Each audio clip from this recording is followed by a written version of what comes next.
네, 오늘은 부활하시고 승천하신 그리스도, 부활하신 그리고 승천하신 예수 그리스도에 대한 이야기를 나눠보고자 합니다. 지금 우리가 사도신경에 대해서 하나하나 배우고 있는 거 기억하고 계시죠? 그렇다면 왜 우리가 사도신경을 배워야 할까요? 그 전에 말했었던 건데 그것까지는 아직 기억을 못 하실 수 있어서 다시 한번 짚는다면, 우리가 사도신경을 배우는 이유는 우리가 믿는 바가 무엇인지를 온전히 알기 위함이라는 거죠.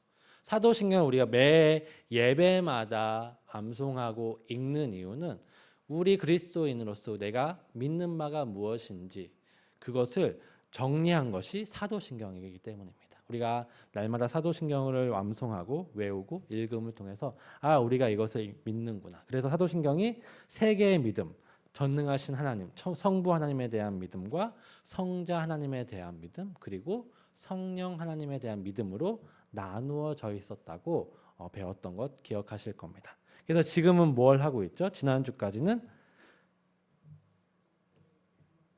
장사되심과 죽으심에 대해서, 장사한 지 사흘 만에 죽은 자 가운데서, 그러니까 장사한 지 사흘 만에 이 이야기를 나누었어요. 십자가에 못 박혀 죽으시고 장사한 지 여기까지가 이야기를 나눴네요. 그리스도의 장사되심은 그가 죽으셨다, 정말 죽으셨다는 죽으심의 증거라고 합니다. 어떤 사람들은 예수님이 죽지 않았다라고 말하기도 하지만 그렇지 않죠. 분명히 죽으셨다라고 말해요. 지난주에 잠깐 언급했지만 십자가 상에서 예수님의 다리를 꺾었다 꺾지 않았다, 그것이 굳이 언급된 이유가 있어요. 십자가에서 다리를 꺾는 것은 확인 사살이에요.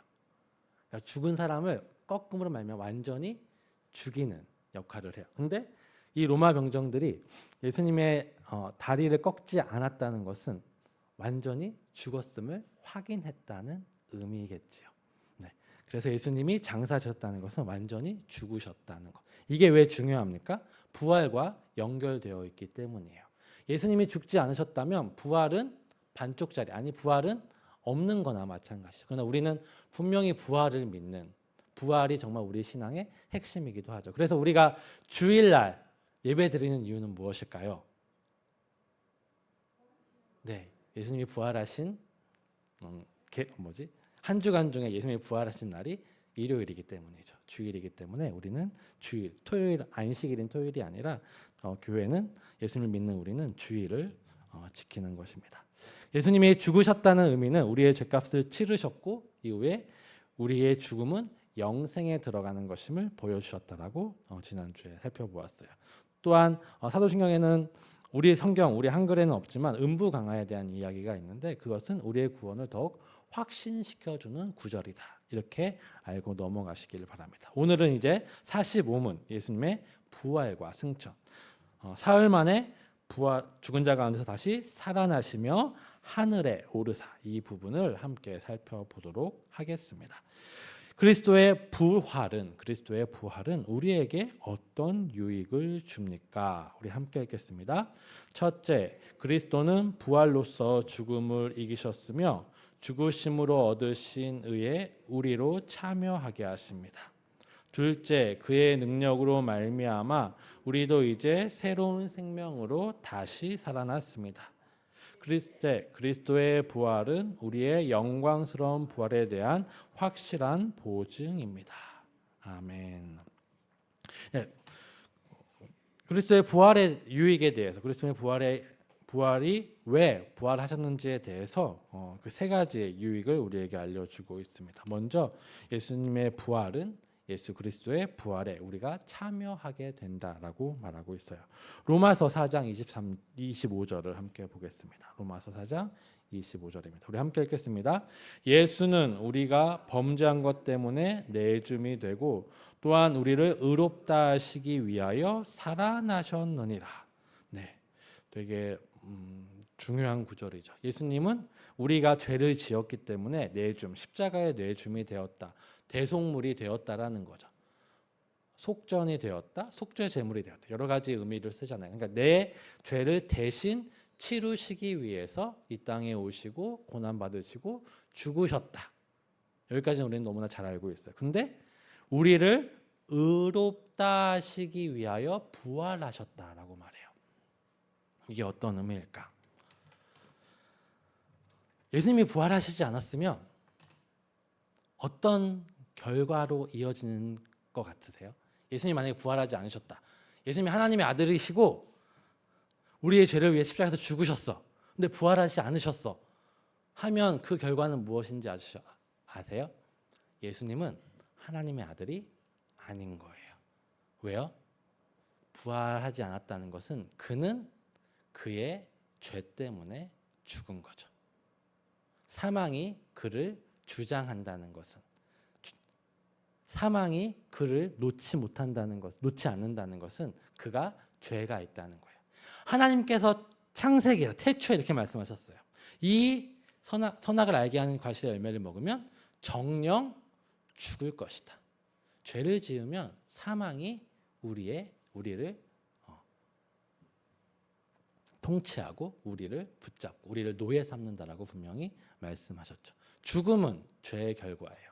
만약에 예수님께서 죽으셨다. 우리의 죄를 대신 지고 죽으셨는데 부활하시지 않았다면 예수님은 자기 죄 때문에 죽은 거가 돼요. 그러나 부활하셨어요. 그럼 뭐예요? 예수님의 죽으심은 자기 죄 때문에 죽으심이 아니라 무엇을 위한 죽으심이 되는 거예요? 나를 위한, 내 죄를 대신 지신 죽으심이 되는 거죠. 그래서 바울은 이렇게 이야기해요. 우리를 의롭다 하시기 위하여, 의롭다 하심을 증명하고 확증하시기 위하여 살아나셨다, 부활하셨다는 거죠. 예수님께서 부활하셨기 때문에 우리는 이제 의로운 자가 된 거예요. 의롭다 칭함을 받은 자다. 명확히 말하면 나는 죄를 지어요. 그렇죠? 여러분 예수 믿은 다음에 죄 짓잖아요. 저만 죄 짓나요? 여러분 너무 다 깨끗하시라고 생각해요. 여러분 교회 일어나서 교회 오시기까지 죄를 하나도 안 지었다 자신하시는 분 손들어 보셔요. 아무도 없으시죠? 그렇죠. 우리는 죄를 지어요. 그럼에도 불구하고 우리가 하나님 앞에 나와 예배할 수 있고 하나님의 자녀로서 이야기하며 천국을 확신할 수 있는 이유는 예수님이 나의 죄를 지시고 속죄 제물로 죽으셨고 부활하셨기 때문에 나는 이제 하나님이 보시기에 의로운 자다. 죄값이 다 치러진 자가 된 것이죠. 두 번째, 새로운 삶의 시작이라고 우리 하이델베르크 그렇게 요리문답은 가르쳐주고 있습니다. 로마서 8장 34절 보겠습니다. 함께 하겠습니다. 누가 정죄하리요 죽으실 뿐 아니라 다시 살아나신 이는 그리스도 예수시니 그는 하나님의 우편에 계신 자요 우리를 위하여 간구하시는 자시니라. 아멘. 우리의 삶은 이제 새로운 삶이 시작되었어요. 아까 말씀드렸지만 아무도 우리를 정죄하지 못한대요. 이 로마서의 8장 계속 가다 보면 어떤 권세도 어떤 누구도 우리를 향한 하나님의 사랑에서 끊을 수 없다고 얘기해요. 이전에 우리는 하나님과 원수였어요. 하나님께 나아갈 수도 없었고 하나님께 나아간다면 죽을 수밖에 없는 존재였지만 이제 어떻게 되었어요? 예수님의 부활로 말미암아 그 누구도 우리를 정죄하지 못하는 사람이 되었어요. 그리고 어떻게 되죠? 그냥 죄를 짓지만 나는 죄 없는 자야 하고 교만하게 사는 것이 아니라 그 새로운 삶 가운데 새로운 신분 가운데 우리의 삶의 모습도 예수님을 닮아가게 된다라고 성경은 이야기하고 있는 거죠. 후에 말하겠지만 왜 그게 가능하냐면 예수께서 우리를 위하여 간구하시기 때문에 우리의 모든 죄 우리가 아무도 우리를 정죄하지 못하고 우리의 삶이 온전케 되어간다. 그것이 부활의 유익이라는 겁니다. 세 번째 부활의 유익은 우리의 영광스러운 부활의 보증이 된다라고 해요. 로마서 8장 11절이에요. 우리 함께 읽겠습니다.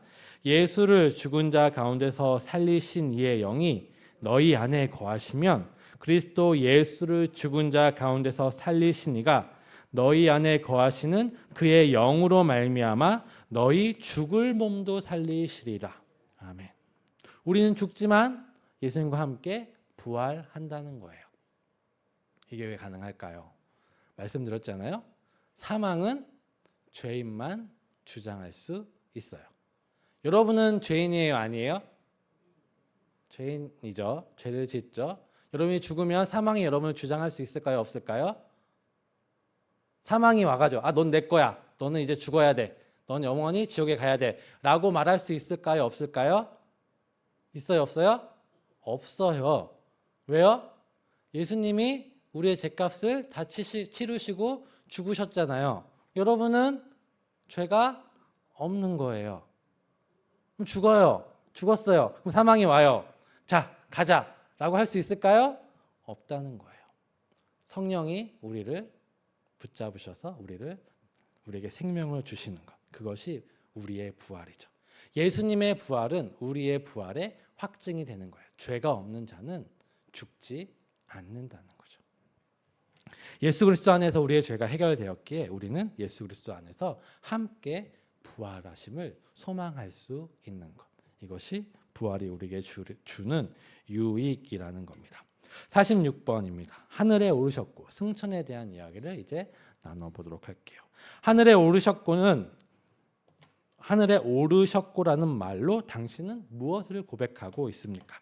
함께 읽겠습니다. 그리스도는 제자들이 보는 가운데 땅에서 하늘로 오르셨고 우리의 유익을 위하여 거기에 계시며 장차 살아있는 자들과 죽은 자들을 심판하러 다시 오실 것입니다. 네, 우리의 승천의 고백의 의미에 대해서 가르쳐주고 있어요. 우리의 승천의 고백은 하늘에 오르셨다는 그 승천이 모든 사람들, 정말 많은 사람들이 보았다는 것을 성경은 말해주고 있습니다. 부활은 소수의 사람이 봤고 예수님이 정말 부활하신 그 순간에는 아무도 없었어요. 그러나 부활하신 예수님을 만날 수 있었기 때문에 괜찮아요. 그러나 승천은 많은 사람이 보지 못한다면 알 수 없죠.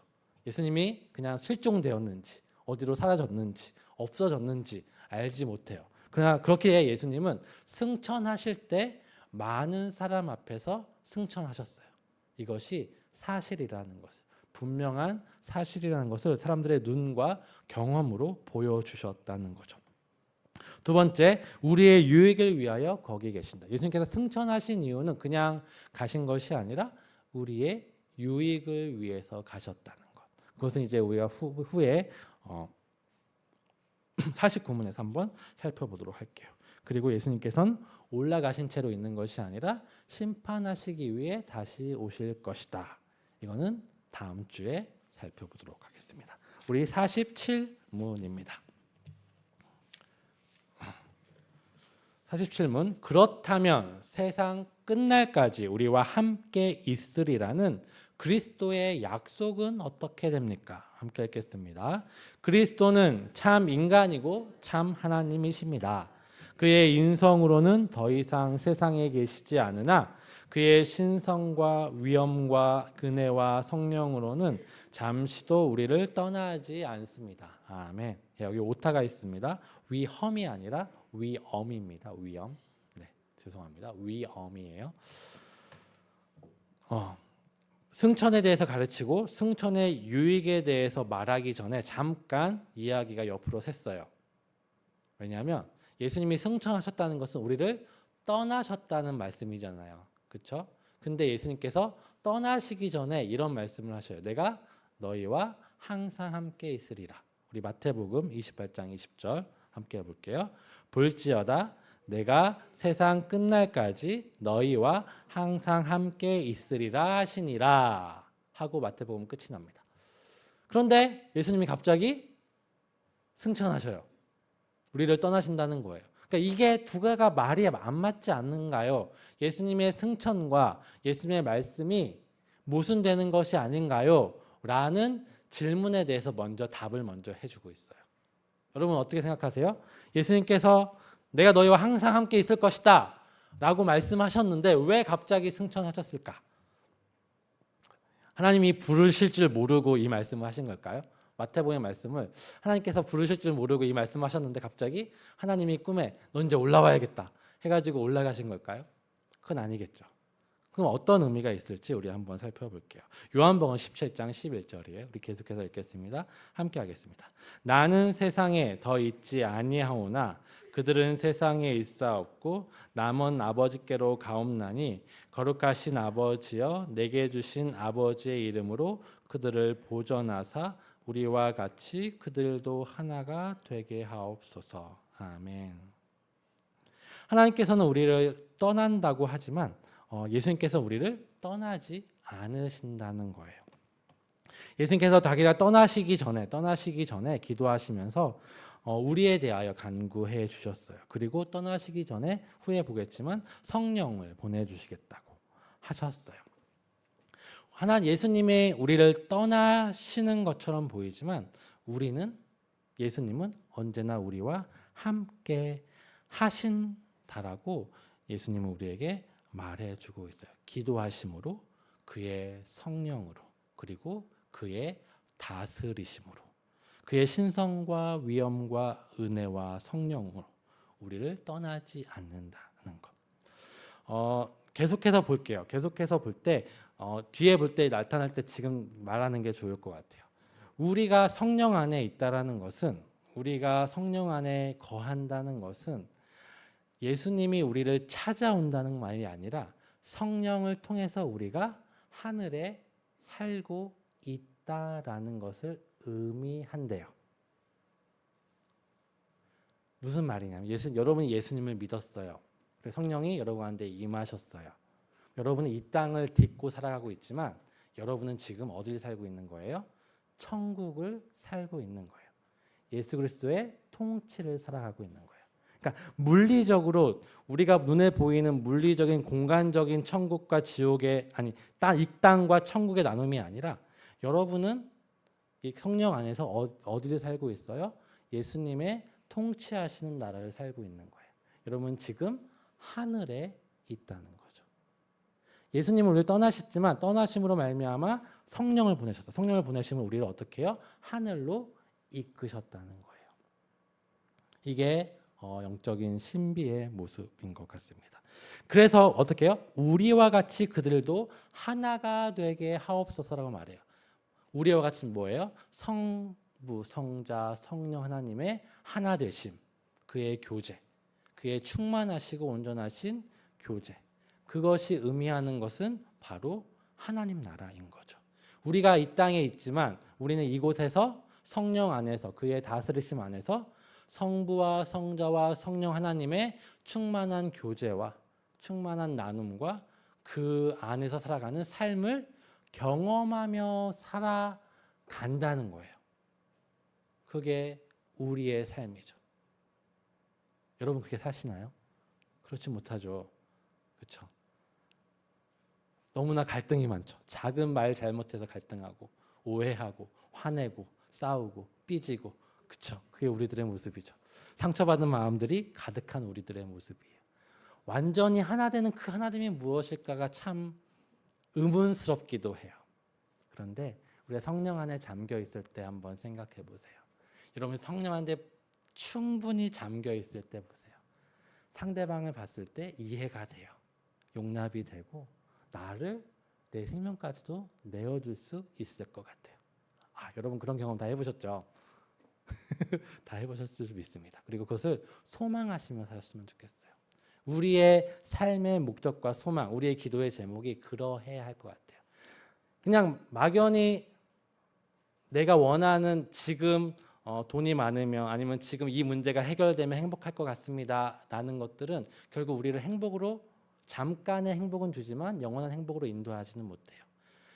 그 너머에 있는 우리의 삶 가운데 이 말씀처럼 우리도 성부와 성자와 성령처럼 하나가 되게 하옵소서, 우리의 삶이 그 천국이 되게 하옵소서라고 여러분이 기도하시면 여러분의 문제들은, 여러분의 물질과 여러분의 건강과 여러분의 아픔의 그 문제들은 하나님께서 자연스럽게 해결해 주실 거예요.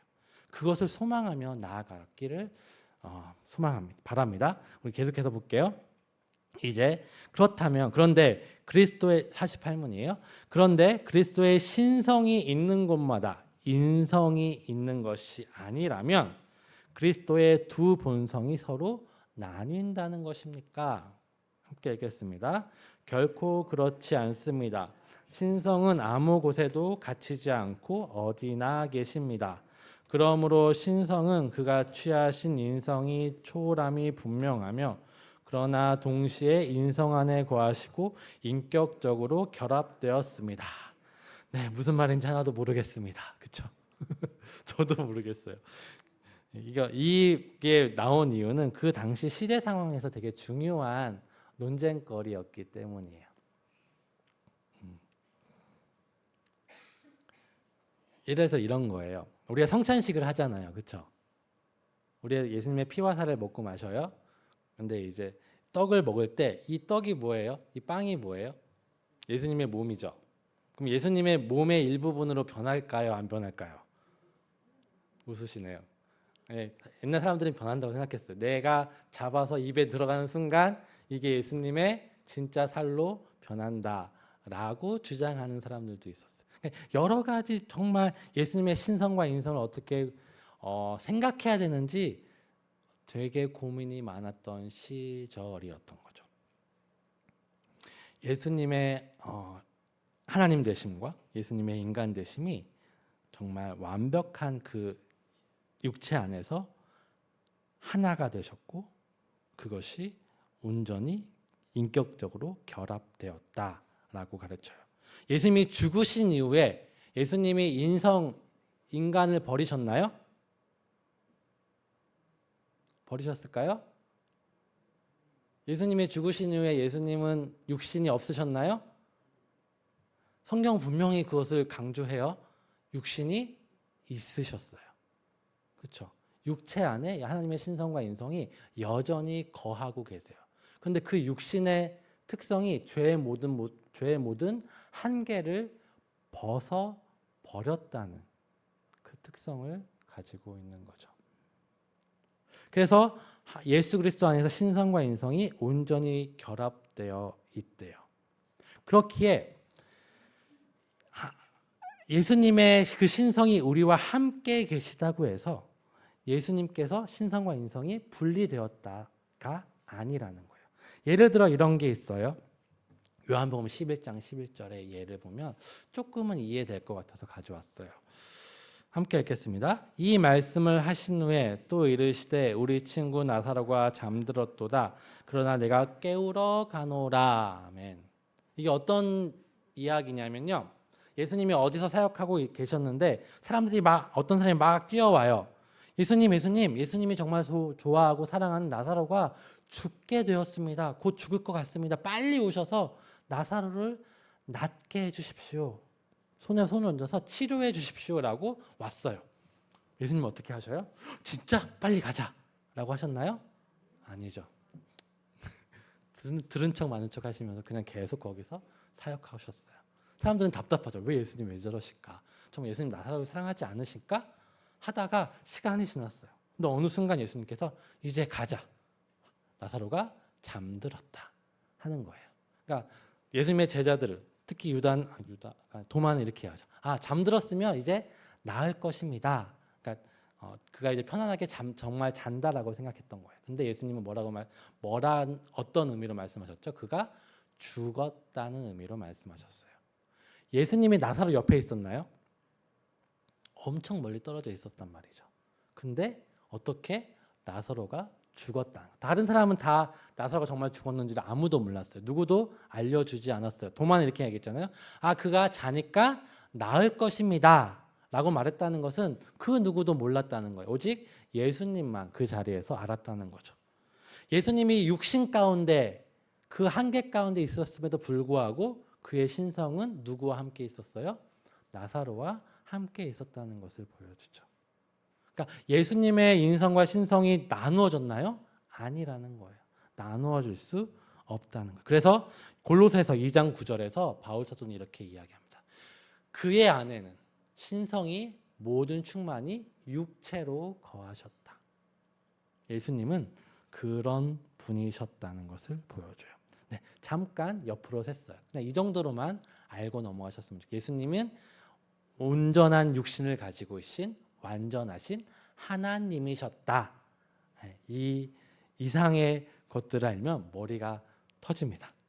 이거는 저도 머리가 터지는 문제고 지금 학자들도 이해하지 못하는 신비의 영, 그러니까 삼위일체와 함께 예수님의 인성과 신성이 그 육체 안에 완벽하게 결합되었다라는 이 가르침은 예수 그리스도의 신비, 성자 하나님의 신비이기 때문에 우리가 이 정도로만 이해하고 넘어가는 것이 옳을 것 같아요. 우리 49문입니다. 49문.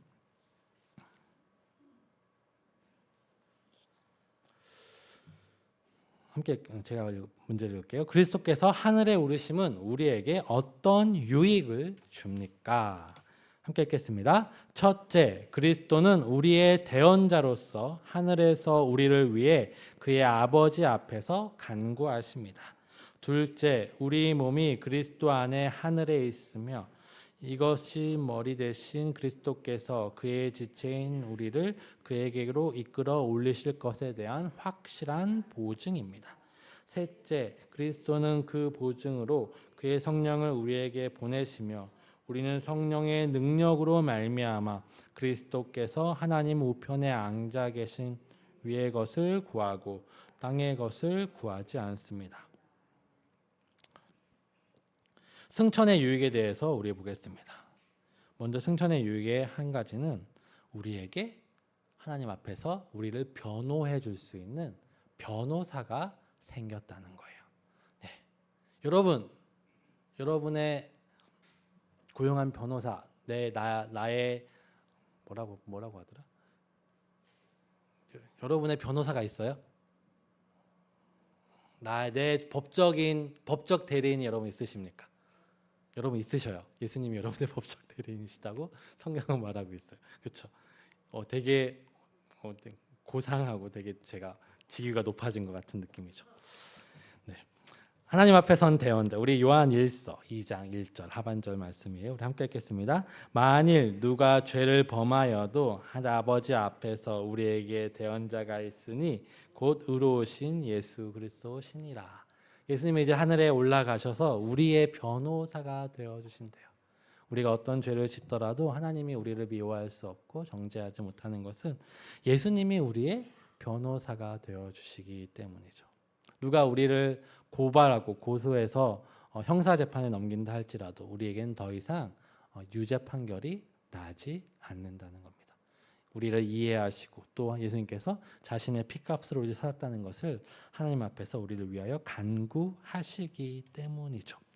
예수님의 승천은 그런 유익이 있어요. 우리에게 든든한 법적인 대리인이 있다는 겁니다. 두 번째, 우리의 승천. 우리가 예수 그리스도 안에서 하늘에 올라갔다. 아까 말씀드렸지만 우리도 승천하였다. 그리고 승천할 것이다 라는 말씀입니다. 에베소서 2장 5절과 6절을 또한 함께 읽겠습니다. 허물로 죽은 우리를 그리스도와 함께 살리셨고 너희는 은혜로 구원을 받은 것이라.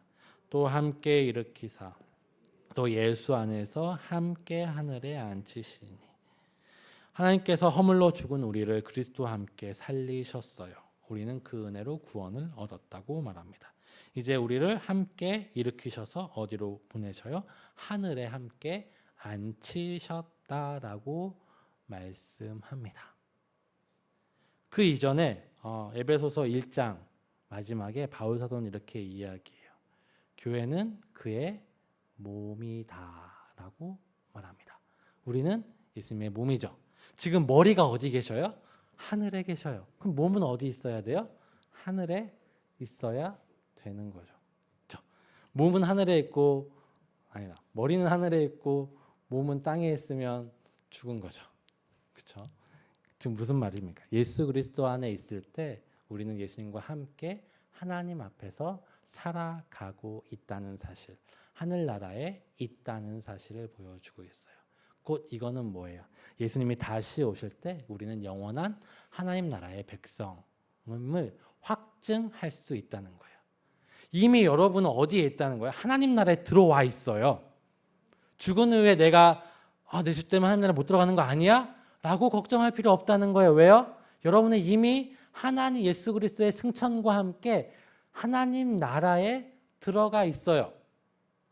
그럼 쫓겨날까 걱정하시지 마세요. 1번 말했잖아요. 누구가 우리의 변호사예요? 예수님이 우리의 변호사가 되셨대요. 예수님의 재판의 승률은 100%예요. 절대 진리 없어요. 그러니까 우리는 그 예수님의 승천 앞에서 구원의 확신을 가지고 살아갈 수 있다는 겁니다. 성경은 우리에게 그런 확신을 우리에게 분명히 보여주고 있어요. 여러분이 어떤 행위와 부족함과 연약함으로 말미암아 여러분의 구원을 의심하게 만드는 사람이 있다면 그 사람들은 악한 사람이고 그것은 미혹의 영이에요. 얼마나 많은 사람들이 그런 미혹에 쉽게 빠져나가는지 모르겠어요.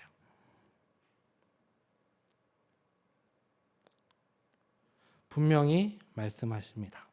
우리는 예수의 승천과 함께 우리 안에 성령이 계심으로 말미암아 우리는 이미 하나님나라의 백성, 하나님 나라에 들어온 거예요.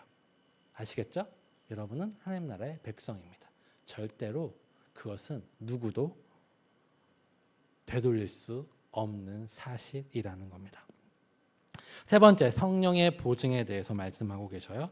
요한복음 16장 7절입니다. 우리 함께 읽겠습니다. 그러나 내가 너희에게 실상을 말하노니 내가 떠나는 것이 너희에게 유익이라. 내가 떠나가지 아니하면 보혜사가 너희에게로 오시지 아니할 것이요 가면 내가 그를 너희에게로 보내리라. 예수님께서 떠나가시는 것이 우리에게 유익이라고 말씀하셔요. 왜냐하면 보혜사, 즉 성령이 우리에게 오실 것이기 때문이죠. 성령이 오심으로 말미암아 이 모든 것이 가능해졌어요. 성령 안에서 우리는 부활하게 될 거예요. 성령 안에서 우리는 지금 어디에 있어요? 천국, 하나님 나라를 살고 있는 거예요. 예수님이 승천하셨기에 오순절 마가다락방에 성령이 이 땅 가운데 오셨어요. 예수 그리스도를 믿는 믿음 안에서 여러분은 이미 성령을 얻은 사람이 된 거예요. 여러분의 은사가 없다고, 내가 손을 얹었더니 누가 치유되지 않는다고, 내가 방언을 못한다고, 내가 예언을 못한다고, 내가 통변을 하지 못한다고 성령이 내 안에 계시지 않는 것이 아니라 계시지 않는 것이 아니라, 맞죠?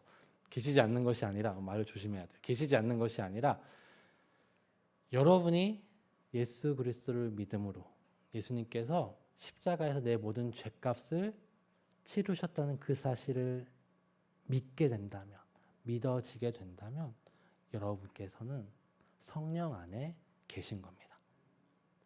성령이 여러분 계시기에 여러분은 죽음 이후에 반드시 부활할 것입니다. 그리고 여러분은 영원한 하나님 나라를 지금 이 순간 살고 있는 겁니다. 누구도 예수님의 부활과 승천하심으로 이미 이루어진 이 사실을 의심하지 않게 만드시기를 바라요. 이단은 얼마나 교묘한지 몰라요. 신천지의 예를 하나 듣고 끝날게요. 신천지가 얼마나 교묘하냐면 그것을 다 믿으라고 해요. 근데 지금은 한 가지가 추가됐다고 얘기해요. 뭘까요? 계시록을, 내가 알려주는 계시록의 말씀을 알아야 된다. 그것이 새로운 구원의 조건이 됐다라고 이야기해요. 과거에는 오직 예수 그리스도의 승천과 부활하심으로 구원을 얻게 하셨는데 하나님이 변심하셔서 구원의 조건을 하나 더 추가했다는 그 말도 안 되는 사실을 사람들은 너무 쉽게 믿어요. 왜냐하면 우리들 머릿속에 구원을 조건적으로 생각하기 때문이에요. 내가 교회를 열심히 다녀야만, 내가 헌금을 해야만, 내가 전도를 많이 해야만 구원을 얻는다고 생각했기 때문에 더하기 하나 더 생긴다고 사람들은 의심하지 않아요. 그러나 그렇지 않습니다. 예수님이 부활하셨고 예수님이 승천하셨기 때문에 여러분은 살아날 것이고 여러분은 하나님의 백성이 된 것입니다. 여러분에게 조건이 있는 것이 아니라 예수님의 그 행하심 속에 우리의 모든 구원의 이유와 조건이 있다는 사실을 붙잡고 살아가시는 여러분 되기를 소망합니다.